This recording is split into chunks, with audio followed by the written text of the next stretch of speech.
Recently, on a Nagamatsu stream, Skip Agrippa made out what can only be described as an out-of-touch suggestion, being to make relics drop everywhere. Kat, how would you feel about relics dropping on death? Woo! And war servers? Only war servers. Not gonna lie, why not make them drop everywhere? For those who don't know, relics are rare items that have incredible utility, such as the Moon's Eye Tome, which grants the user 100 knowledge, 50 knowledge in subsequent uses, which can be used to do things such as reroll mantras, reroll talent cards, stuff like that. And the Idol of Yunshur, which grants the user a Yunshur wish, which can be used to reroll bells and leaving the depths without a depth trial, which you can risk wiping with things such as Vow of Thorns.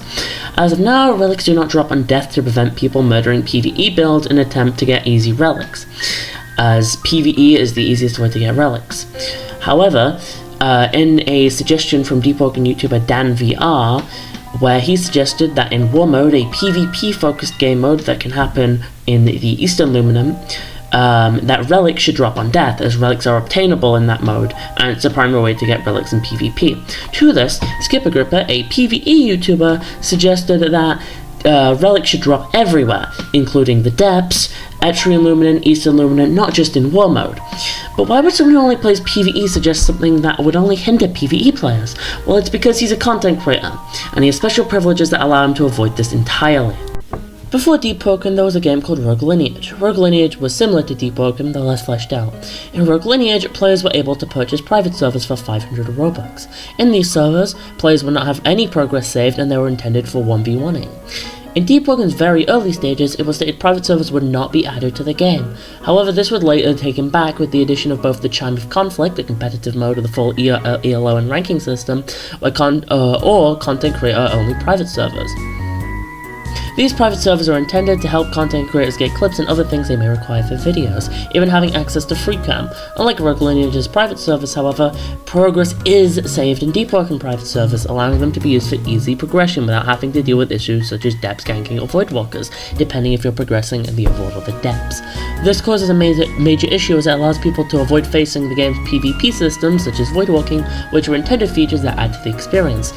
Well yes, getting depths ganked and wiped as a team bound freshie or voidwalk decrypt is annoying. It is part of the gameplay at the end of the day, as Deepwoken is both a PvE and PvP game. PvP and PvE are intended to coexist, and players should both be able to master the PvE mechanics, such as the Druidian mechanism and boss fights, but also mechanics of PvP, mainly overworld PvP.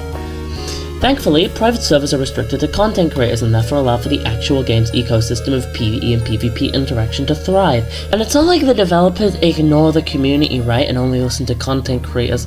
Oh, wait, they do! Let me preface this. Deepwoken, in my opinion, is currently one of the best games on Roblox. It has passion, it's well made, and it's got a thriving community. The game gets constant development support via its weekly updates, where the developers release content, bug fixes, balance changes, all that stuff.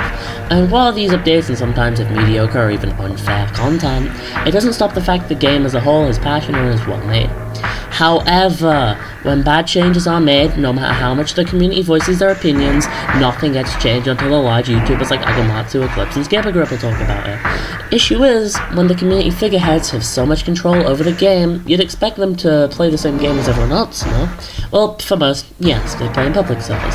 However, Skip Agrippa doesn't, meaning he never has to interact with the PvP element of the game, leading us back to his terrible relic take.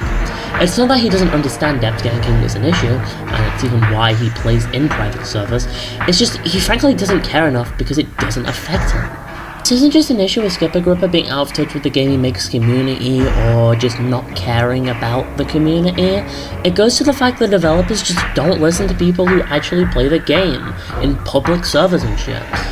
This isn't a change I expect to occur, but it's only because Dan and Nagamatsu actually shut Skipper down and made fun of the change, not because the developers would actually listen to the community outcry if this was added. In fact, if this was added, I do bet it would stay in the game for a long time unless YouTubers complained about it. And when I say YouTubers, I mean the big YouTubers, DanVR, Agamatsu, Skipper, etc. The people with actual voices in the community. In conclusion, I love this game a lot. I want the best for it.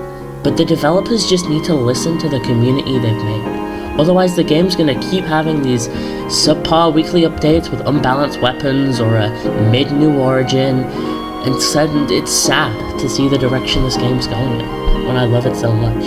I've been Noel Suspicious. Have a great day. Peace.